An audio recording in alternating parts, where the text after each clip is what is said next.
السلام علیکم، inside story کے ساتھ میں محسن بلال۔ تین بڑی خبریں ہیں۔ ایک حکومتی نمائندے ہیں اور ان کی ایک ویڈیو سوشل میڈیا پر وائرل ہو رہی ہے، اور ویڈیو کس کے ساتھ ہے؟ ویڈیو اسرائیل کے ایک وزیر کے ساتھ ہے۔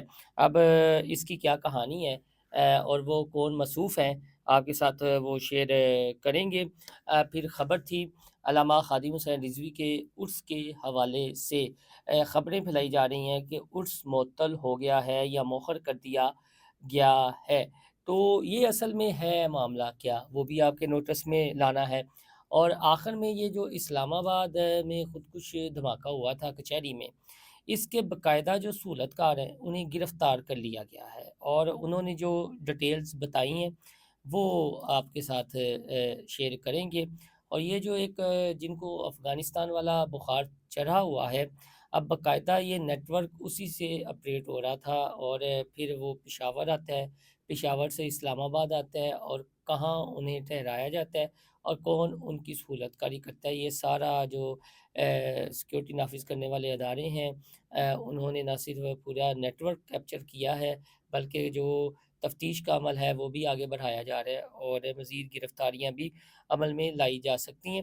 علامہ خادم حسین رضوی پر آنے سے پہلے یہ جو اسرائیل والا معاملہ ہے نا، چونکہ انتہائی یہ حساس معاملہ ہے، اور ہماری پوری قوم کے جذبات اس سے جڑے ہوئے ہیں، اور پھر بات آ جائے گی کہ وہ ہمارے کئی دوست کہتے ہیں جی کہ تسی جو ہے نا سعد رضوی دی تصویر لا لیں اور صرف ویوز دے چکر، پھر اگر تسی نہیں راضی تے اسی پھر نہیں لاندے، اور ثانیہ مرید کے کا ذکر بھی نہیں کرتے۔ جب یہ ڈاٹس ہیں، یہ ڈیولپنگ سٹوریز ہیں، تو پھر ساتھ ساتھ بات تو کرنا پڑتی ہے۔ اب ایسا تو نہیں ہو سکتا کہ صرف سب کام کاج چھوڑ کر صرف ایک ایشو پر ہی فوکس رکھا جائے، اور یہ جو باقی دیگر معاملات ہو رہے ہیں، جو عوامی ایشوز ہیں اور جو اقتدار کے ایوانوں میں ہو رہا ہے، اسے نظر انداز کر دیا جائے۔ تو بھائی جان معذرت کے ساتھ یہ ایسا نہیں ہوتا۔ پھر اگر ہم نے ایسا ہی کرنا ہو تو پھر ٹھیک ہے، پھر جھوٹی سچی سٹوریاں ہم آپ کو سنائے جاتے ہیں، اور آپ کو بھی پی ٹی آئی کے وہ جس طرح یوٹیوبرز کرتے ہیں، یہ آپ کو کہہ دیتے ہیں جی کہ امید رکھیں، جھکا نہیں ہے، ڈٹا نہیں ہے، صرف آنے والا ہے، چند دن اور انتظار کر لیں، اور پھر بعد میں وہ چند دن گزر جائیں تو پھر کچھ بھی اس سے نہ نکلے اور خیر بھی نہ برآمد ہو۔ لیکن میری یہ ہے کہ جو اطلاعات ہوتی ہیں اس کے دائرے میں رہ کر جو ایک امید افزا بات ہے وہ کی جائے، اور جھوٹے سچے جو خواب ہیں وہ نہ دکھائے جائیں۔ جب مفتی منیب الرحمان صاحب جیسا عالم دین بات کرتا ہے تو پھر مجھے تو بات کرنے کی ضرورت نہیں ہے۔ میں تو بار بار جو انہوں نے ایک جملہ لکھا ہوا ہے، اب آپ دیکھیں کہ بار بار انہیں تنقید کی جاتی تھی۔ اب کافی دن ہو گئے ہیں مفتی منیب الرحمان صاحب کو کوئی تنقید نہیں کر رہا، کیونکہ مفتی صاحب نے بھی تھوڑا سا انہیں کی زبان میں جواب دیا۔ یہ بات پھر کہاں سے کہاں نکل جائے گی، لیکن ڈسکس کرنا ضروری ہو جاتا ہے۔ تو مفتی صاحب نے بھی انہیں پھر ان کی زبان میں جواب دیا۔ انہیں بھی پتہ تھا کہ یہ جو چند سوشل میڈیا کا کریکٹر ہے، یہ جس کی چاہتے ہیں پگڑی اچھال دیتے ہیں۔ تو پھر مفتی صاحب نے بھی یہ سوشل میڈیا کا سہارا لیا اور کھل کر بات کی، اور پھر بتایا بھی کہ آپ کا ماضی کیا ہے اور آپ کیا کرتے رہے ہیں۔ اور جو لبیک کے حوالے سے انہوں نے یہ کہا تھا، میں پنجابی میں وہ کر دیتا ہوں، انہوں نے تو اردو میں مہذب الفاظ کا استعمال کیا تھا جی کہ اے جڑے ہون مامے چاچے گامے پاجے جابے بنے ہوئے نے، اے ذرا خاموش رہن تے اپنے کنڈکٹ نوں دیکھن اے کی کرتے رہے نے۔ تو بہرحال یہ جو اسرائیل والا معاملہ ہے، مشتاق احمد صاحب ہیں جو ہو کے بھی آئے ہیں، انہوں نے جو پوسٹ لگائی ہے وہ پوسٹ تو کافی زیادہ سخت ہے، لیکن جو انہوں نے یہ ویڈیو شیئر کی ہے اس کا میں سکرین شاٹ دکھا دیتا ہوں کہ فلسطینیوں کے قاتلوں سے ہاتھ ملانا اقصی غزہ اور فلسطینیوں سے غداری ہے۔ پاکستان کے وزیر اعظم کے مشیر برائے سیاحت سردار یاسر الیاس خان کا اسرائیلی وزارت سیاحت کے ڈائریکٹر جنرل مائیکل ایز حقوف کے ساتھ لندن میں منعقدہ بین الاقوامی نمائش کے دوران مصافحہ ملاقات گفتگو۔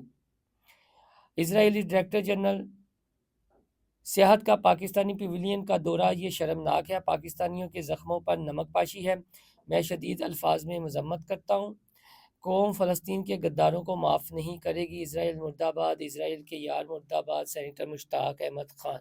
یہ ان کا سٹیٹس ہے۔ بہرحال ہے اب حکومت پاکستان کی، پہلے بھی ہم دیکھتے آئے ہیں کہ جب اس طرح کا کوئی معاملہ ہوتا ہے، کوئی حکومتی نمائندہ اسرائیل کے کسی وفد سے ملتا ہے یا سرِراہ ان کی ملاقات ہو جاتی ہے، تو پھر باقاعدہ یہ ایشو ہائی لائٹ ہوتا ہے، اور ہے اور حکومت پاکستان ہے وہ باقاعدہ اس کا جواب طلب کرتی ہے۔ تو اب یقیناً اس کی وضاحت دور نہیں ہے، وضاحت بھی آ جائے گی کہ وہ جو مشیر سیاحت ہے سردار یاسر الیاس خان، کیا ان کا یہ اپنا ذاتی فعل ہے یا اس میں کوئی ریاست پاکستان کی پالیسی ہے؟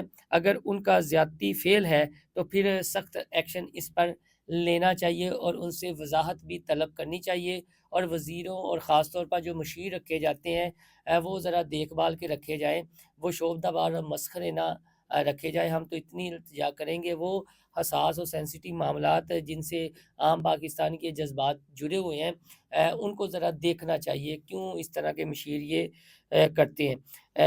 علامہ خادم حسین رضوی کی جو خبر ہے اس پر آنے سے پہلے میں یہ بتا دوں کہ جو ڈیٹیل ذرائع نے، بلکہ ذرائع کیا ہے آپ کو پتہ ہی ہے، جو جنہوں نے شیئر کیا وہ یہ ہے کہ جوڈیشل کمپلیکس اسلام آباد پر دھماکے میں ملوث خود کش بمبار کے باوجود 4 دہشت گرد گرفتار۔ جوڈیشل کمپلیکس اسلام آباد پر جو ہوا اس کے فتنۃ الخوارج ٹی ٹی پی کے 4 دہشت گرد گرفتار کیے گئے ہیں۔ حکومت پاکستان کے مطابق انٹیلیجنس بیورو اور سی ٹی ڈی کی مشترکہ کارروائی میں جو ملوث تھے وہ پورا سیل پکڑا جا چکا ہے۔ دوران تفتیش خود کش بمبار کے ہینڈلر ساجد اللہ عرف شینا نے اعتراف کیا ہے کہ افغانستان میں موجود ٹی ٹی پی کمانڈر سعید الرحمان عرف داد اللہ نے ٹیلی گرام ایپ پر رابطہ کر کے اسلام آباد میں کرنے کی ہدایت کی۔ حکام کے مطابق بمبار افغانستان سے پاکستان پہنچا تھا تو اسے اسلام آباد کے نواحی علاقے میں ٹھہرایا گیا۔